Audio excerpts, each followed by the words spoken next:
And welcome back to another episode of Lead Stronger Longer. I'm Stephana Johnson, and today's episode is definitely not your average leadership conversation. I'm joined again by Will Keller, and we're going to deep dive into the uncomfortable truth. It is so easy to point fingers at corruption, at the system, at others, but what's far more powerful and far more difficult is to confront our own comfort, fear, silent compliance, complacency.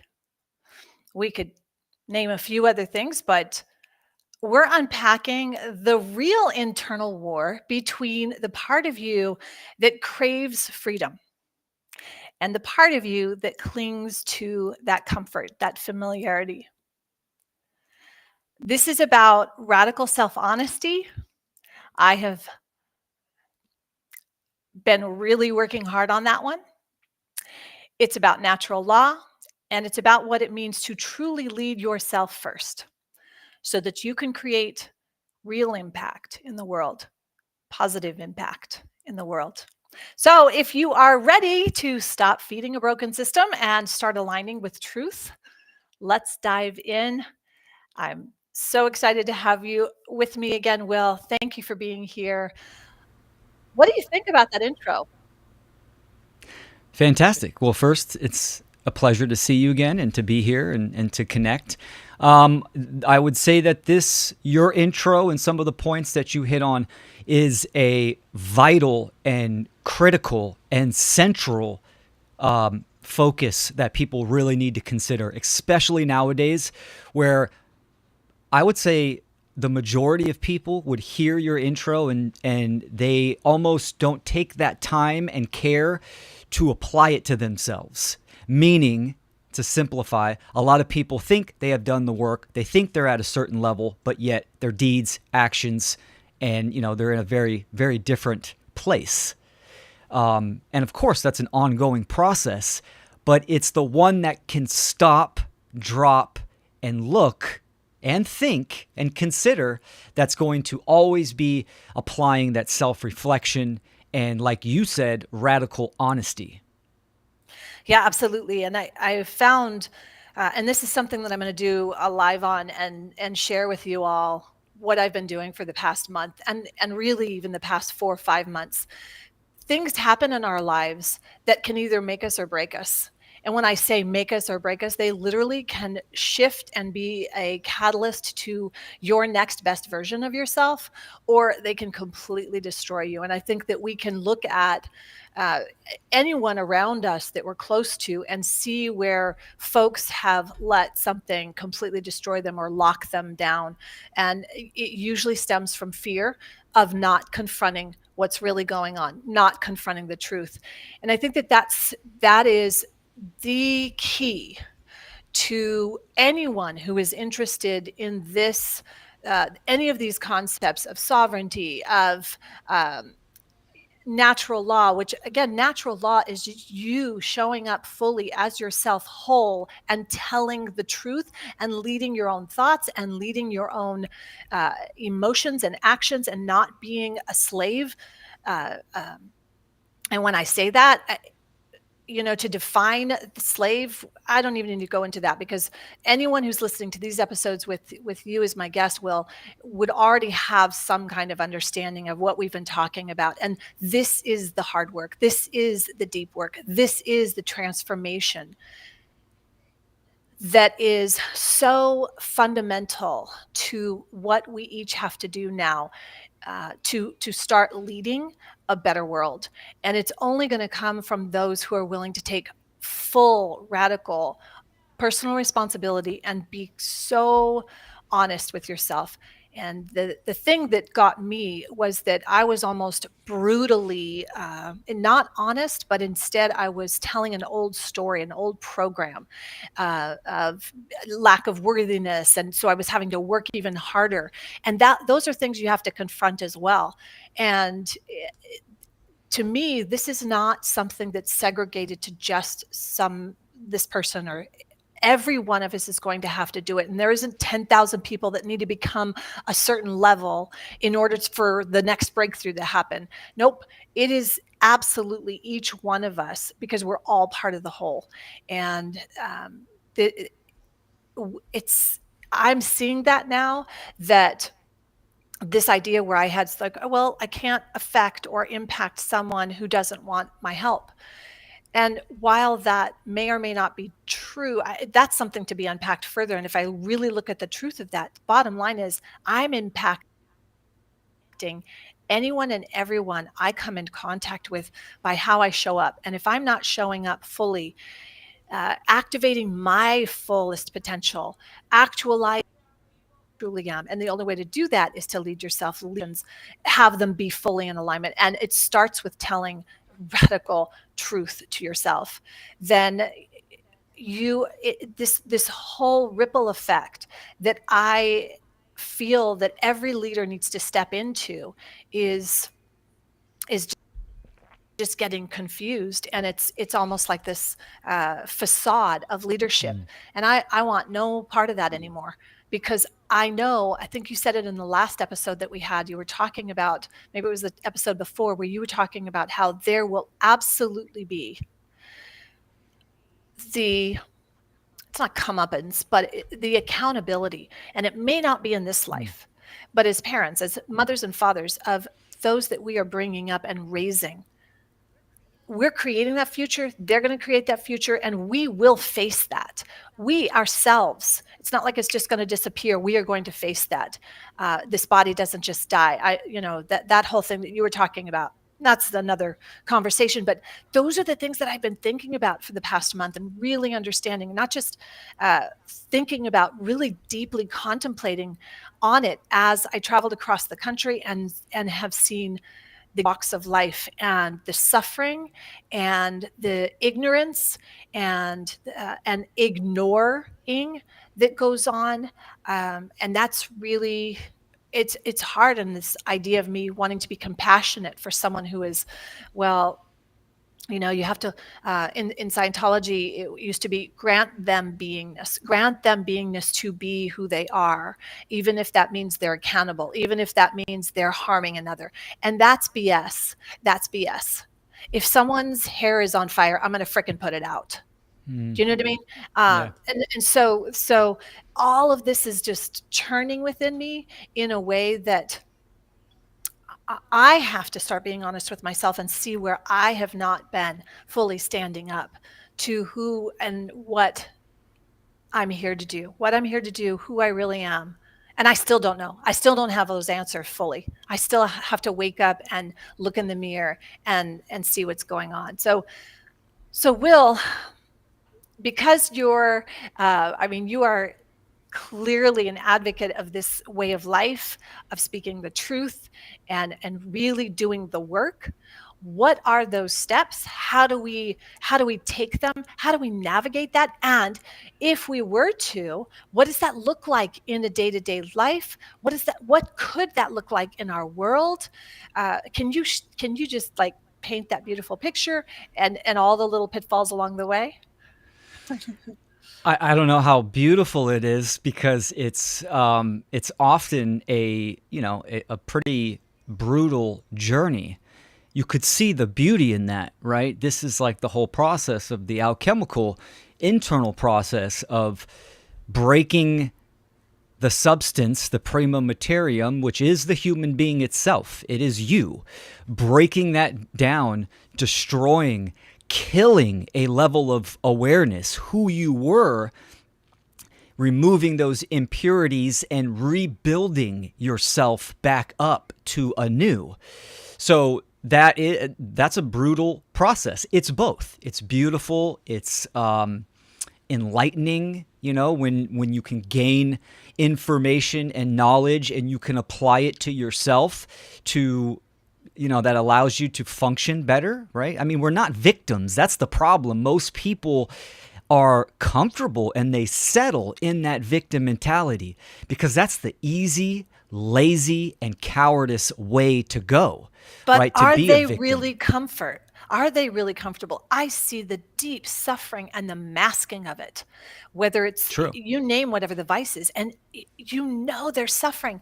And I look at, I remember being in that, wanting to be comfortable, and there, I still have a couple things, like I'll go watch a movie, and that's sometimes where I can just, okay, that I'm going to go watch a movie because I know Sure. what I'm doing. I'm going and, right, intentionally doing that. But I would say that's my number one, or a book, going and just immersing myself in a book, because that's my, uh, I'll say escape. If I really am honest with those, sometimes those are my escapes. But I realize that those that are the victims, really, they're, it's almost like they're punishing themselves, Hmm. because it's not, it's, how do we communicate that that's not more comfortable? It's just not. It's just, now it's easier. It's, you know, how do we I communicate that? And for children as well, how do we say that to let them know this quick pain relief is because you don't want to confront something or confront the past or whatever. How do you deal with that? And you were on a great roll, so catching up on that. So let's do it. And I agree with you on a lot of things. It is self-induced suffering, right? That's what suffering is. Really, even the word itself, it's a choice. You are making a choice whether you are conscious or unconscious of it. It is when pain accumulates and one is choosing consistent or continuous pain that it becomes suffering. And then the question arises, even using the trivia method, on why am I or is someone in this condition or state? They have not exposed the causes of their own psyche and of their own actions that are throwing them into this feedback loop of suffering. Now, pain itself absolutely is inherent to the natural world and to our experience. Pain can be great, it can be useful, it can be horrible, it's the whole gambit. When it comes to why I say that, victimhood is easy, it's a safety blanket for somebody, right? Somebody uses the victimhood, they use the excuse, which is the abdication of radical honesty and radical responsibility, regardless of the situation. I mean, look at the human condition of enslavement. That is deplorable, right? Now, and many people do this. They go, we're never going to win. We're never going to achieve freedom. No one's going to change. That's a victimhood mentality. Regardless if we actually can make progress or achieve true freedom in one's own lifetime, still, what do you do with that information? That's why it's an easy way. It's an abdication, because it's an excuse and a justification to just sit on your ass and not contribute. So we inherently are co-creators, not victims. The victimhood is a choice. It is a mask and a costume for someone to wear. It's like a turtle shell, so someone can recluse into their shell and not have to deal with responsibilities and accountabilities. So that, but the question is, why is it so predominant nowadays? And I can even see, even in the younger generations, there's an uptick in that. Really, it doesn't matter what generation. It's the full spectrum, right? Because even the older generations, oh, I'm too old for this stuff, I can't get involved, etc. Whether that's getting in shape, that's looking at oneself on a psychological, assessment, or whatever it may be. It is purely what it is, and that is an excuse and a justification. So the route that we need to go, and I call it radical responsibility as well, like you say, radical honesty, both of these things need to be accepted and understood why it must be like this. Now, this might make a lot of people upset. If you're in a situation where, and I don't, discard that there are real victims in the world. That absolutely 100% is there. I mean, being enslaved, you are a victim of ignorance and violence, but it's about what are you going to do forward. right? If that's your condition now, it doesn't have to be your condition tomorrow, the next day, the next week, month, years, or whatever that may be. So it's almost like a starting point, recognizing the problem at hand, and then taking the necessary steps and doing the work to move forward on that. I mean, energy is always going to be active. It's always moving. The question is, what direction are you going? So yeah, I mean, I'm trying to think about some things that we haven't covered yet in our previous episodes, which are fantastic to go check out. But within our current human condition, I think one of the biggest things is having an accurate perception of what is going on and what that means for someone. Right? We are enslaved in this condition, but that does not mean that you can't be happy, you can't be content, you can't have self-development, you can't have financial freedom, right? So you have an ample of resources, right?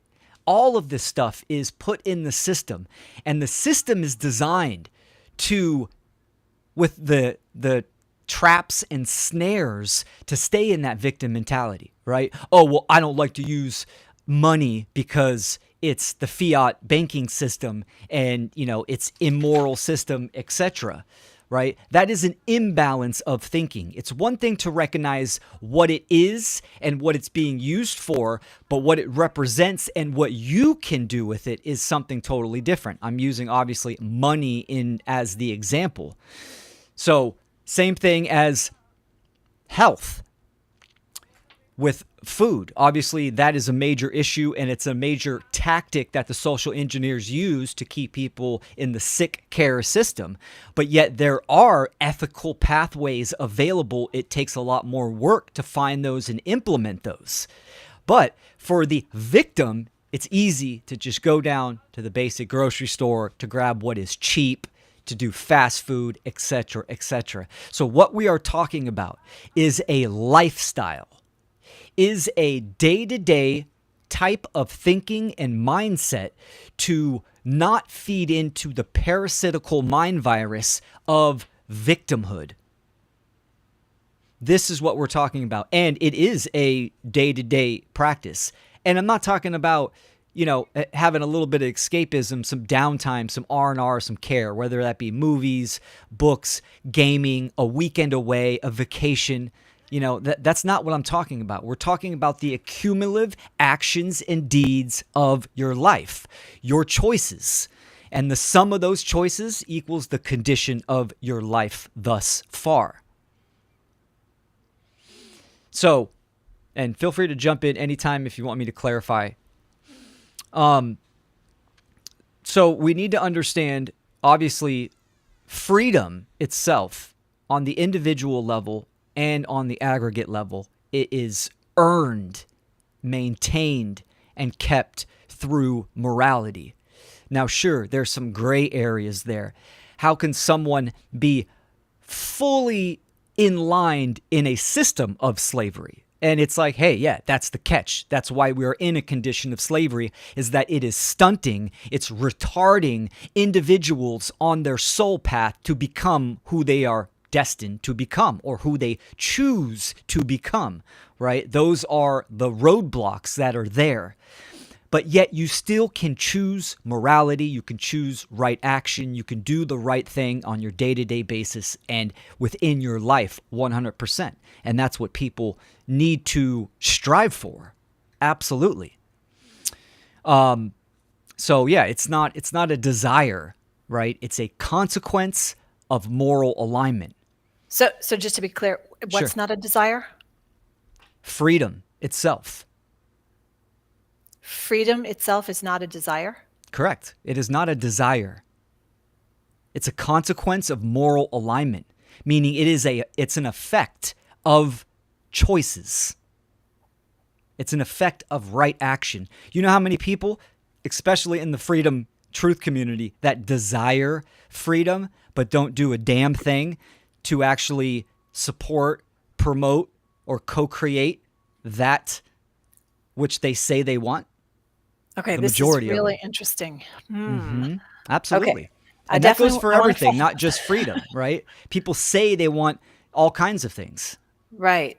But what actions? Okay, you're totally Yes. right. Just like when my son and I literally got rid of 80% of our belongings and bought the bus and then drove across, and Yeah. then as I posted that, there were a handful of people that said, "Oh, I wish I could do that. I wish I could do that. I wish I could do that." And I'm saying, "Well, good, do that, do it, do it." And or my son actually even said this morning on a post that responded and said, "Well, why wouldn't they do it? Why would they? Why are they posting there? Why wouldn't they just go do it?" Mm. So that does make sense. And okay, I want to go back to a couple things. You said gray areas. Gray areas. I need to understand that a little bit more because I'm not a gray area girl. I'm a black or white girl. It's like it's all on or all off. Don't give me gray. And that's gotten me in trouble before because I don't play with all the different colors and like I don't know why. It's just like I need to know 100%. Maybe that's a control thing. Maybe that's like I think I'm not sure. I want you to unpack that for me, but I want to understand also these two concepts around uh, the game of life. And you talked about how this is essentially, you didn't say the hero's journey, but that's what I heard.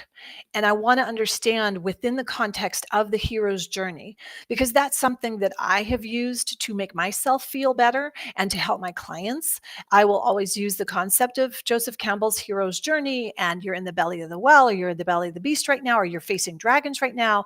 And this is life. This is what you do. You don't get stronger by sidestepping lizards. You face the dragons, right? That's what makes you stronger, and that's life. That's the exciting part of life.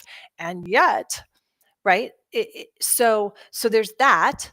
And I can say that, but honestly, I think I was saying it in a glib way because I learned it in my coaching program. And I'm like, yes, obstacles make me stronger and you can do this. Yeah, you got this.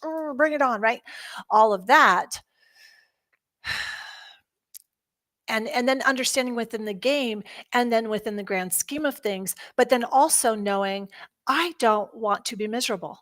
Uh, I thrive on joy and I focus on and bring to my world as much as I can things that bring me joy. And anyone I'm around, if I see something brings them joy, I will share or try and enhance that. From my sons to anyone, I will bring more of that into their lives because I want them to experience joy. And that's, I don't know if that's my Pollyanna, thing, but that's how I survive because I forget about it. I would like, I'm done. I'm out of here if my life has to be completely miserable. And I don't mean that, wow, yes, I see all the stuff, the suffering and all of that. But if I can even do one small thing, even if that's to go and pick up trash off the earth or go and make sure someone has a food tonight or has a right, those are the little things that I've made peace with myself. But is that compromising? And it's like this push and pull. Am I doing enough?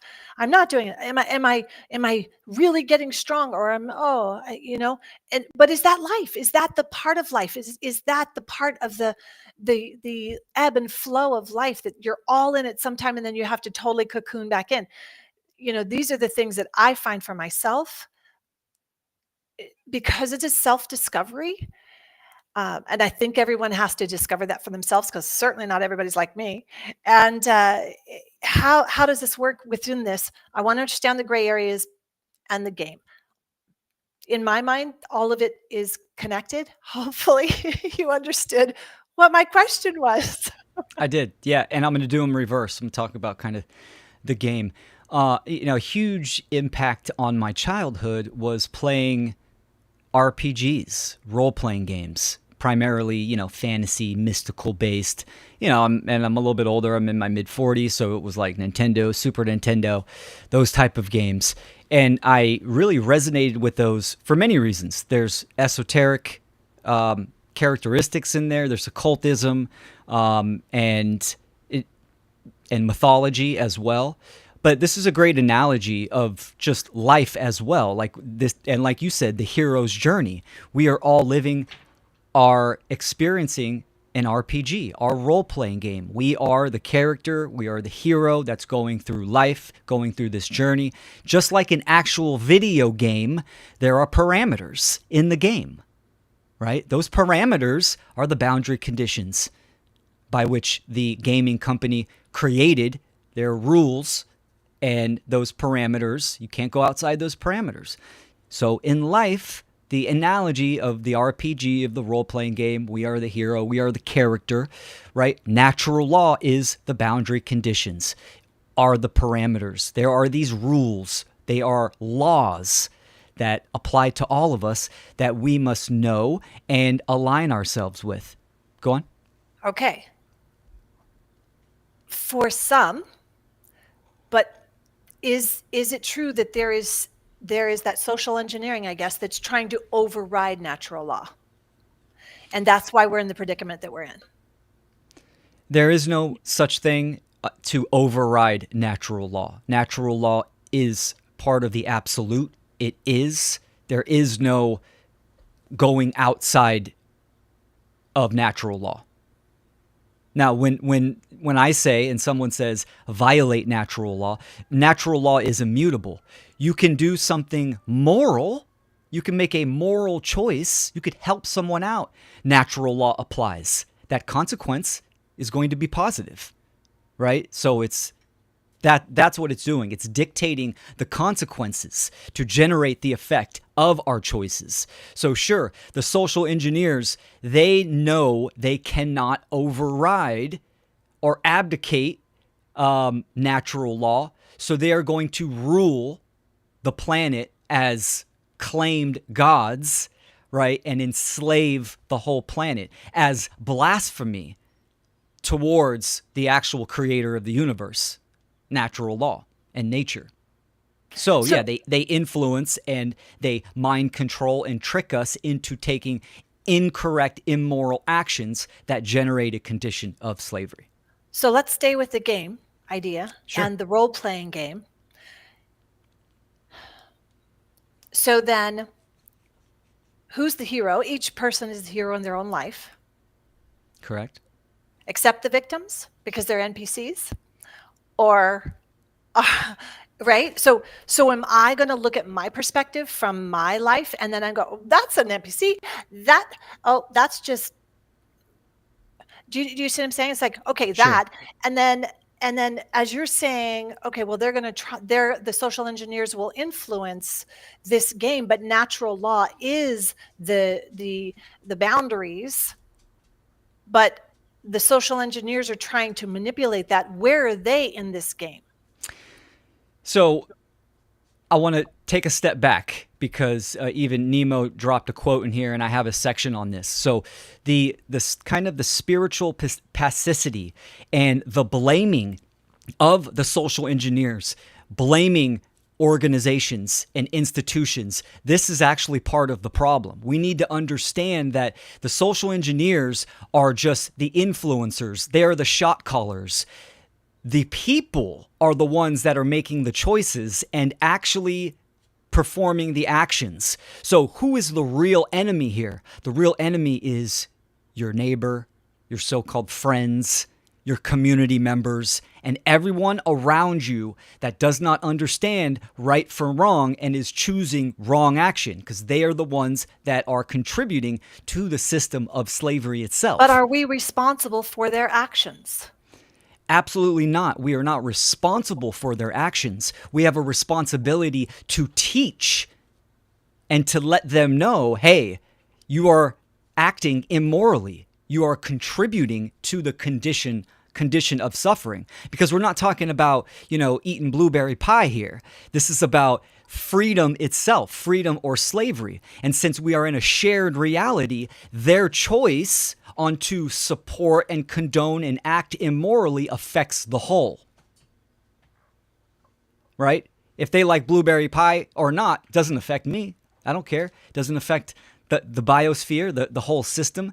But to support a slave system, to support violence, absolutely contributes to the whole itself. Okay, that's then the place where I get hung up, because what is my responsibility? Your responsibility is what you are going to do about it. So You're only responsible for the actions that you choose, right? You're responsible for yourself. So, but with this knowledge of right and wrong and the knowledge of the dynamics to create change, and you have a clear, this is why being right is important in this context of what is going on in the world. See, when you ask that question to so many people, they go, oh, it's the Jews, it's, the New World Order, it's this, it's that, it's the aliens from interdimensional planes, it's the archons. They'll pin it on all this other stuff. They have a incorrect perception, when the correct answer is everyone does not understand right or wrong, and they are choosing the wrong actions. And and from those choices, it is generating a condition of slavery and suffering for everyone. They don't understand natural law. They don't understand objective morality. That is the accurate perception of what is going on in the world. And how do we change that? We change that by, as more people understand this information and they choose within their own life, within their own RPG, they choose the right choices, the moral ones, then we will start to see the condition of slavery diminish, freedom will start to increase, etc. Okay, I love it. That helps. And I know you feel like I'm sure you're like, this, I have said this 50,000 times to Stephana. When is she going to get it? Oh, no. First, I want to say, to reiterate that it is very important. I don't mind. Yeah, it really helps me a lot. And I see it in different layers as I go out and live life and try and apply this. I just want to give a shout out to Scott. Scott, it's great to see you. Thanks for the comments in the chat. And Nemo Jones, I haven't met you, but thank you so much for the comments.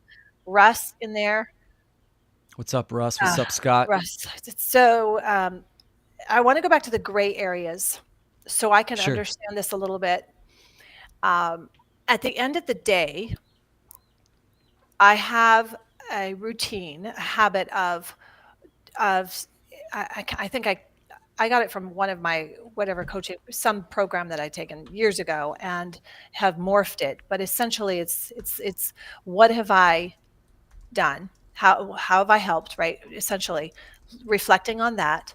What is still to be done? I think Benjamin Franklin did it, or I can't remember. Sorry, guys, I don't remember that. But I'm reflecting always on those two questions, and then in that question of what is still to be done, it's I can't leave that without a very clear, this is the next action, because it's too easy for me to go off on the rabbit holes, because I want to learn more. I want to go and study a little bit more on Passio, but I'm not ready for that again, right? I need to process the first 100, and be, how do I explain this? To deal with what's in me. And you mentioned this, blaming organizations, calling the shots on it's them, because I am trying to find, or there's a natural part of me that wants to find the source. Who's responsible? How do we get to the source of it? Let's find who's, like, that kind of thing. I don't want to keep putting out fires when there's something underneath that's creating the fires. But this is a much bigger job than me, and I can't do it all. And that, I think that's what I am coming to terms with. It's like, I can only do what I can do. And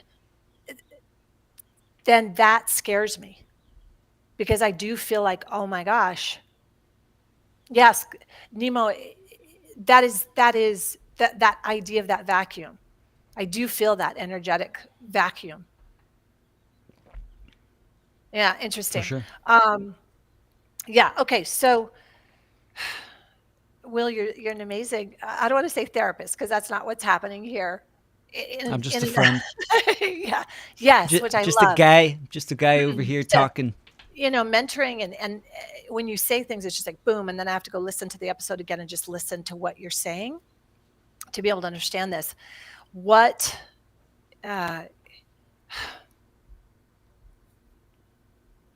how can we fill that vacuum? Because Nemo said it, and I feel like there has been a significant, like I'll get filled up with certain things and then I'll try and process it. But it does feel like this energetic vacuum of sometimes I'm sucking it all in and sometimes I'm blowing it all out. And I don't like, what is that? Yes, yes. That is the realization of the degree of our condition. When your perception starts to become more accurate on what is truly going on in the world, that is brutal for someone, right? You start to see the vacuum, like Nemo said. You start to understand the work that is ahead of humanity and the work of within yourself as well. So this is the fact about what is going on in the world. This has been going on for thousands of years, right? So it's going to take us some time to get out of it. Letting go, and it's very common. I went through this, and sometimes I still go through this, right? You want to see that you want to make headway. You want to see that the efforts that you are doing are really influencing and affecting other people, let alone you want to see some type of change in the current human condition. So, but that is the healthy ego trying to intervene on that. Like, we want to see some headway before the end of our life cycle. That might not be the case. Actually, it will not be the case to achieve freedom in the human condition in the aggregate, right? And so we are doing this. What are the reasons why we are doing the one great work? Why are we trying to educate people on right and wrong and to activate and get onto the battlefield? Those are the type of questions that someone needs to ask themselves, right? And really apply some introspection. So, number one, simply because it is the right thing to do.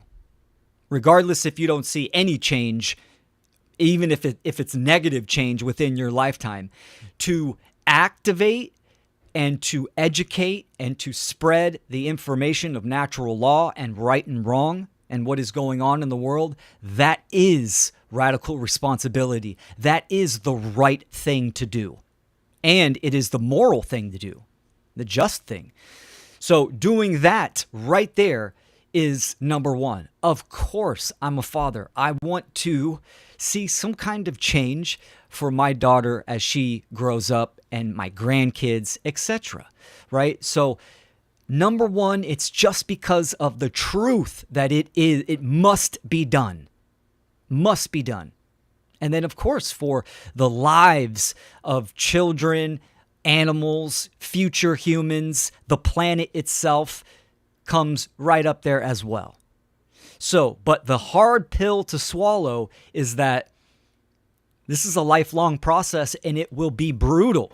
That's why it is called the one great work. There's nothing greater than trying to tell people that they have a religion they believe in that is harming and violating the whole system of humanity and the planet, right? Who wants to hear that? What NPC or what normie truly wants to hear that without, being a recluse, without being that victim or having those excuses and justifications?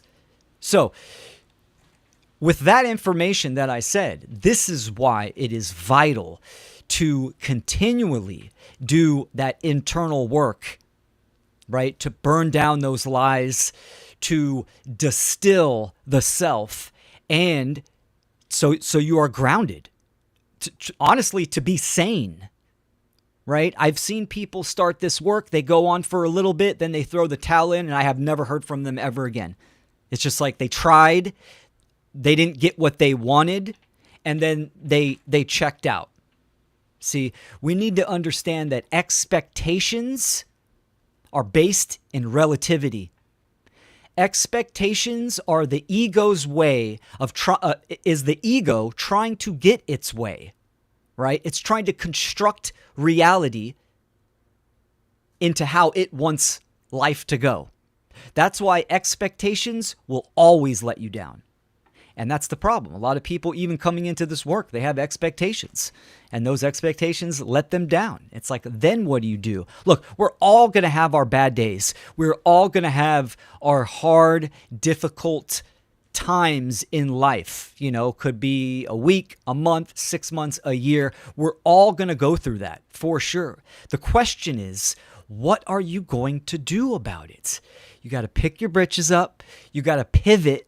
You got to go through the steps and the work and bounce back. That's ultimately what it comes down to. It's like an addict, right? An addict doesn't say, "Oh, well, next week I'm going to hit my rock bottom." No, an addict heals themselves, then they look back and say, "That was my rock bottom last month." So, it's an ongoing process. Life itself is all about change, and the ultimate question is, how are you going to respond, which is responsibility, your ability to respond to what? To life, to an event, a daily event, to a task, to a relationship, to the truth. Yeah. This is so spot on. And when you were talking about expectations, you were talking straight at me, because that is 100%. Everything you said is like, oh yes, that was my ego. That was, Yes. I had it all nicely in a nice little package, and we're going to do this and check this off the checklist, and I'm going to apply this, and this is how it's going to go. And that, I think that has been the greatest lesson. Is I had a bigger ego than I ever imagined. And, you know, I like to say I'm kind of friends with my ego, because that identity, I like that part of Stephana who is here expressing, you know, I'm really good friends with my body and health, and that's super important to me. That's my ego, right? This identity and all of that. But then there's also that part that's those miasmas, the memes that play out, right? All of this that are inhibiting this next level of clearly what's coming through in this process for us. Anyone who's doing any of this great work for themselves, you know this shift that's happening, and it's powerful. You talked about accuracy, and when you were talking about accuracy and how to reject and all of that, can you just give a little bit more clarity on accuracy when we're doing this work? In context to your perception? Well, yeah, because that's, you brought that up specifically. You said we have the responsibility to teach and contributing. If we're contributing to the suffering, and the correct answer is that we have to do something. It's our actions, but they need to be more accurate. And I am all about accuracy. How? What does that look like? Great question. So having an accurate perception, right, is obviously perception itself is how one perceives the world, or perceives an event, or perceives themselves. Right? This is based upon the information that we have and the information that we hold. So we'll use this in kind of a self-diagnosis, or analyzing oneself. Like what Scott said in the chat, you know, he asks his clients in therapy, was there an expectation there? See, expectations are also based on perception as well. So with expectations, you expect something. So there is a hope. You have a certain type of information that you hold or imagine the way something is going to play out, or the way that something is. So expectations and perception are tied together, right? They go hand in hand. So we can think we understand the root of the problem or the cause when it comes to ourselves or what is going on in reality, right? But we obviously, perception can waver. It can be up and down. You can be wrong. You can have an inaccurate perception. So if things aren't working out in life, in one's individual life, then the probability of your perception could be, widely inaccurate. Therefore, you need to gather more information. There's many ways to do this. Obviously, this is why I'm a big advocate on journaling and writing down daily functions and actions. Not only just functions and what you did today, but how you felt. A thought process that was predominant, that stuck out to you. Like, write all those things, negative and positive. That way, over time, you can look at that information and you can develop patterns. So that will give you a more accurate perception of a cause or something that is going on within oneself. So that's what I mean by accurate. Okay, so Okay, that makes sense. yeah. Yeah, good, good. So that's the work. That's the inner work.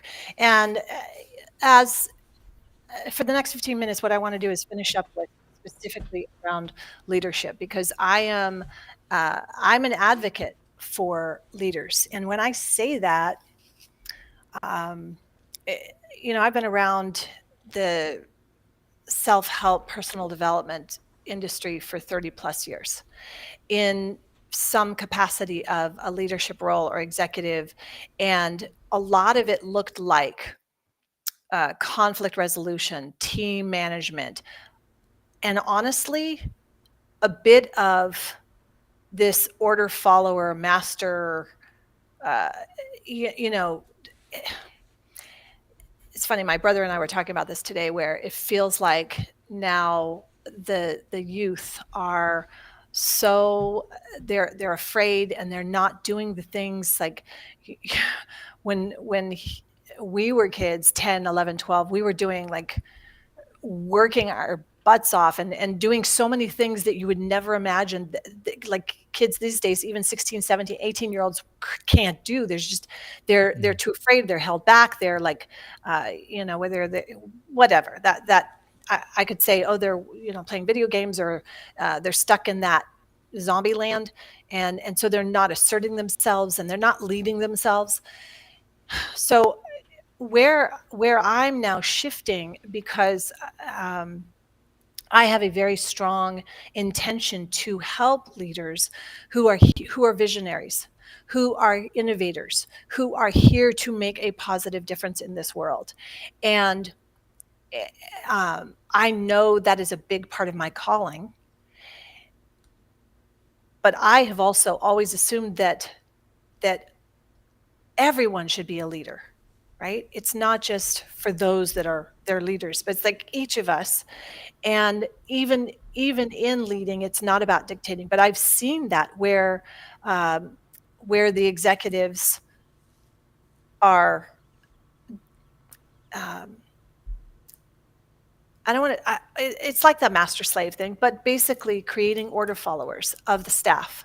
So then we have all these order followers, and then we have the executives, and then we have the hierarchies. And I remember Passio had said one time, okay, so we have, let's say, the general, right? You'd think that that's the highest up.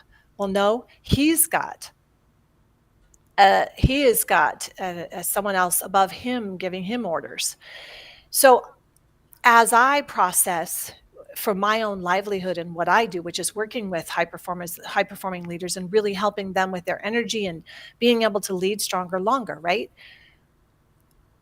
I want to integrate this. I want to integrate this and educate leaders to know and understand fully about natural law, and to really understand the difference between order followers and those that are, and what that means. And so that there is more responsibility. I haven't distilled exactly how, except from starting with yourself first, That's the first thing, because that's what I'm practicing in my own best client right now. I'm definitely my own first best client working through all of this. So from your experience and you doing this, and clearly you're a leader in the One Great Work, what's your take on this? How do we navigate this?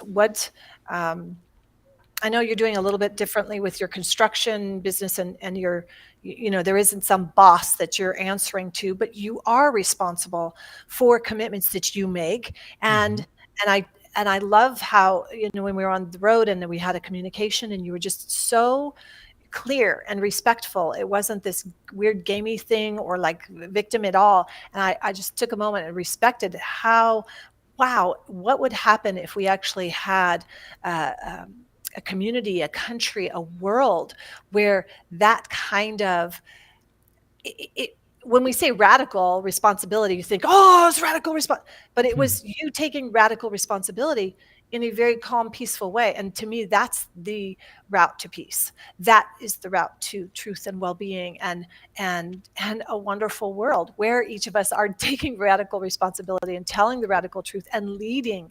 And I mean, that brings me joy. I can feel that and see that. How do I get there? How do I bridge from where we are to that? I love it. Great rift. Great rift. So I'm going to, the animist in me is always going to revert to nature being, the ultimate mentor. So we all have, and, the kind of the category of leadership. This is an energy. This is an active energy. So when I say look at nature, we're going to look at the Hermetic Principles, the natural law principles of polarity and gender. So just as there is evolution and involution, there is active and passive, there is a pull and a give, right? There is giving and receiving. Leadership is the active. It's actually a masculine quality. It's an active, energetic component. We all have both in us as far as an energetic characteristic of the masculine and the feminine. So yes, in our life, we all need to lead to a certain capacity, and we all need to receive at a certain capacity as well. Now, in some people, there is more of an emphasis on one of those types of energies. So, I would say I do have an active leading type of energy, right? I'm very straightforward, I'm assertive, but I try to strike that balance in the feminine component too, of devotion, self-care, and receiving as well. Some people might have that extreme feminine energy where they are more behind the scenes of an organization, of a mission, or whatever that may be. And that is great. We need all of those types of people, the whole gambit in really any category of life, right, to be successful. For instance, I'll use just a business or an organization. There, of course, there are the leadership, the assertive types of individuals with those energy, but then there's also the behind the scenes, the marketing, publicity, even the manufacturing, whatever it may be. So there's different types of roles. And how does one know and come to understand where they lean or where there is an imbalance within themselves? So this is understanding energy and understanding oneself. Now, obviously, when it comes to a category like the One Great Work, we absolutely need more leadership.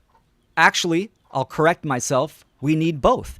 We need the active and the passive. When I say passive, I don't mean lesser than. I mean the behind the scenes. You know how much content creation and how much I could further my great work if I had somebody behind the scenes that could maybe do the graphics or promote or do some type of marketing, etc. Same with anyone else. Mark Passio, look at Alex Jones in InfoWars. He's got a staff of like 50 people, and yet he's the one on camera, right? I mean, there's a few people on camera, but you know what I mean, is that this is energy that we are talking about. So identifying and having that clear, accurate perception of where you are at in the here and now. You have to understand your 0 point before you can understand the direction you want to go and should go.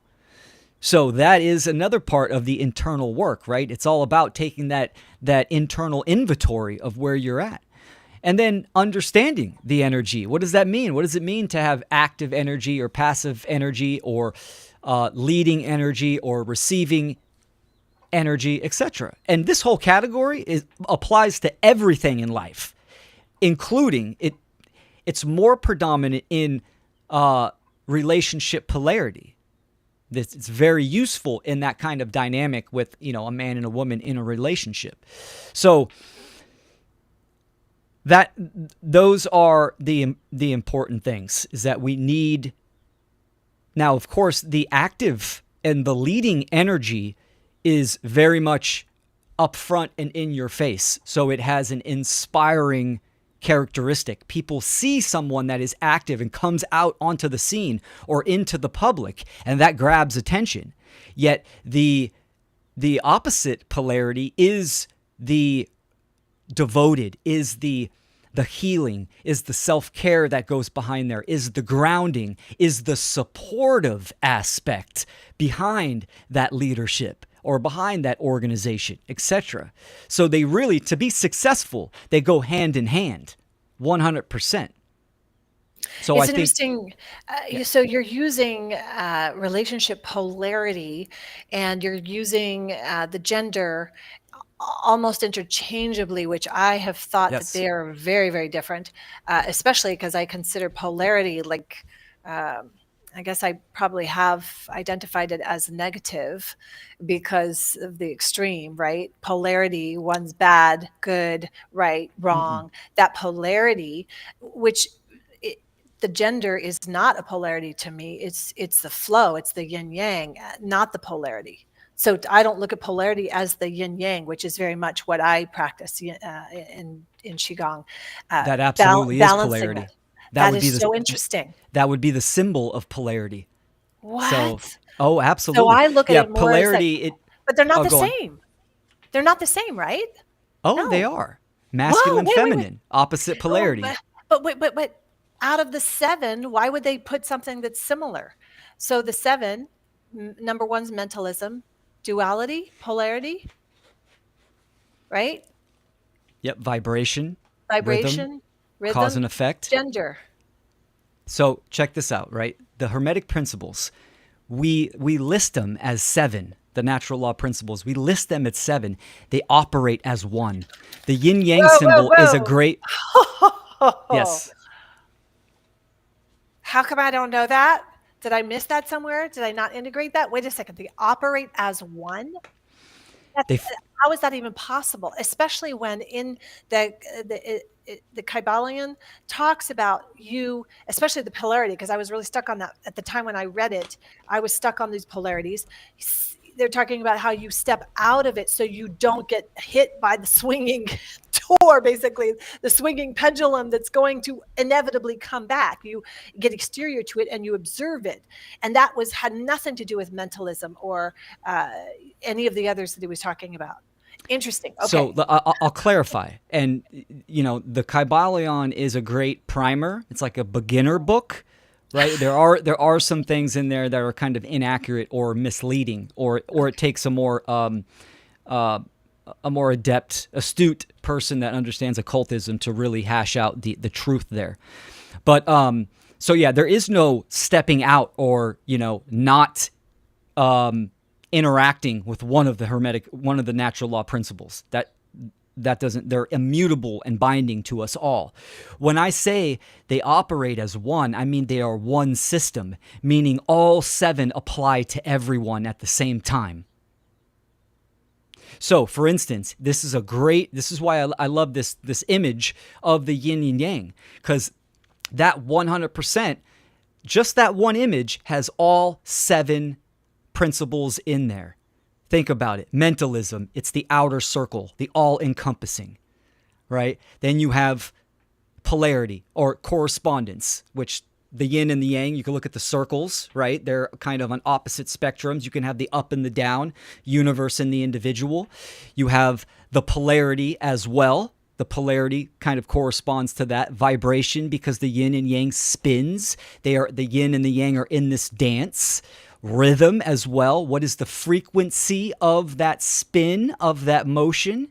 You have the cause and the effect. Obviously, one of them can be the cause, the other can be the effect. And then rhythm. I already said rhythm.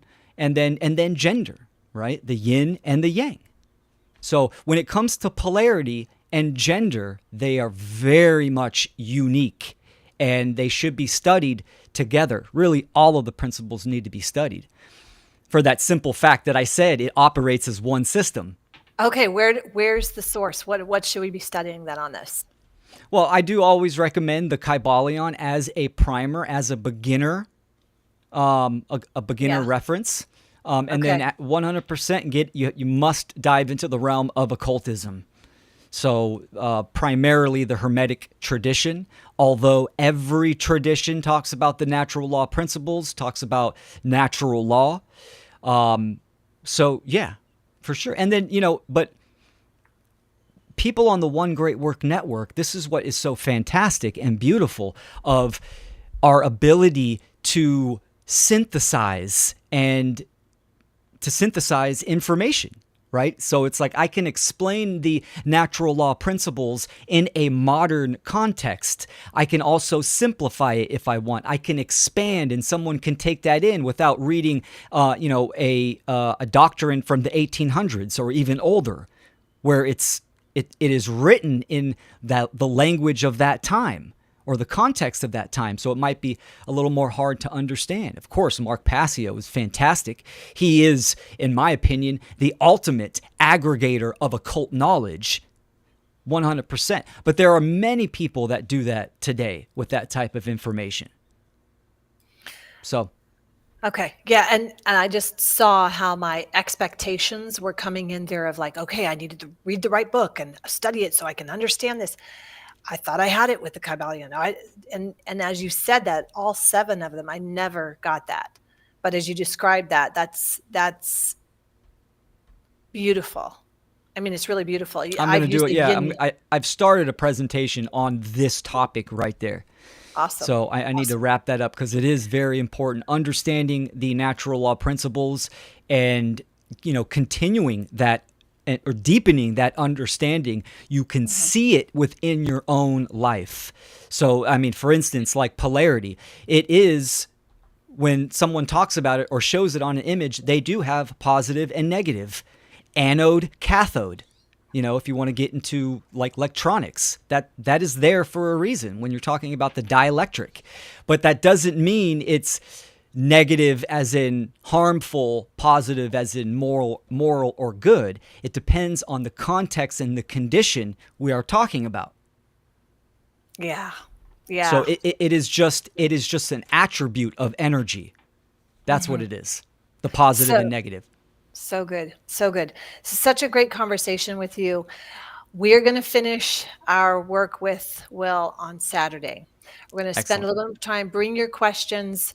I have my list of questions. I'm going to try and wrap up and have something that is tangible. That's the one thing is I'm really looking for tangible actions, which I think you've given me a really good place to start with those 7 as their one. And bringing that back in, and now I start to see all of these pieces coming back in. Ultimately, that we are here. What are we doing? What's the comfort?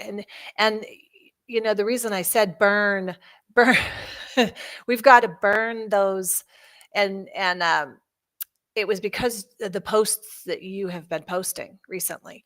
And I highly recommend all of you make sure you're following Will. He's always on point, and it's incredible how much one little piece can just shift if you do the work like he's talking about, which is the reflection, and it is on a daily basis, and sometimes it's a moment to moment basis, right?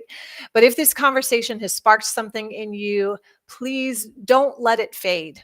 I think that that's really important. Will, you said something earlier. You said you were mentoring or working with someone, and then they kind of disappeared, and that's I feel pain, I feel sadness because of that, because I understand those moments where I wanted to rabbit or run from the suffering that I was inevitably giving myself because I wasn't taking the time to process. That's when I found Will. That's when I went and watched one of his episodes on the One Great Work that actually was the catalyst for me having such a significant breakthrough and understanding at such a deeper level. And as I say this, I can see where I'm at, which is, I'm not going to say, oh, I'm at a lower level, but I am definitely seeing now that something so much bigger has opened up for me, where I thought, oh, I've almost made it. Look at me. I've almost made it to the top. I can put my flag in. Woohoo. And now it's just so much more has opened up in my awareness and my understanding and my willingness to learn and to grow and to ask the question, the hard question, where am I still choosing comfort over truth? Where am I still outsourcing my power? And I think that that's a really important question for us to ask ourselves. Ask yourself these questions, right? Because leadership starts from within, and this world needs more of us who are willing to burn the lies inside first. So if you are ready to take the next step in aligning your life, your leadership, and your impact with truth, I highly recommend jumping on a call, leadership solution call with me. I offer them. I open up my calendar on a weekly basis. If there's one available for this week, jump on it. You can go to leadstrongerlonger.com. Uh, my my intention is to have these open discussions. And I see folks in the chat. I'd love Russ, you to reach out with me. Scott, I've interviewed you before. It's amazing. We should probably do another one. Derek, it might be fun to connect with you. And there was a Nemo, I think he had to go to bed. But these are the kinds of conversations we need to be having. I want to explore more of this. And I would say the last thing, don't forget to share these episodes. Don't forget to share Will's website. He has so much content, but maybe take your favorite and share that link of his, of whichever one is really speaks to you. Scott has incredible work that he has done on the One Great Work. And then even on the websites that he's done, we have a common thread with Scientology, and the work that he has done there is incredible. So if you have any stuck energy with regards to maybe being in Scientology in the past, and it's been maybe has gotten you stuck in a place, Scott has incredible tools to support you through that. And I will leave it at that and turn it over to Will as we close out, and hope to see you all on Saturday. I believe we've set it for 12 Pacific Standard Time for your time. Is that correct? 12 o'clock? That's Awesome. correct. Yeah, Yep. so that's this Saturday. We will be live. I love your comments in the chat. It helps so much. And let's just keep this going. And Will, over to you. Thanks, Stephana. Fantastic conversation, like we always do. I always love the energy that we generate. And thanks, everyone, for being in the chat and the comments. And I'm looking forward to this Saturday for another round. Take care, everyone.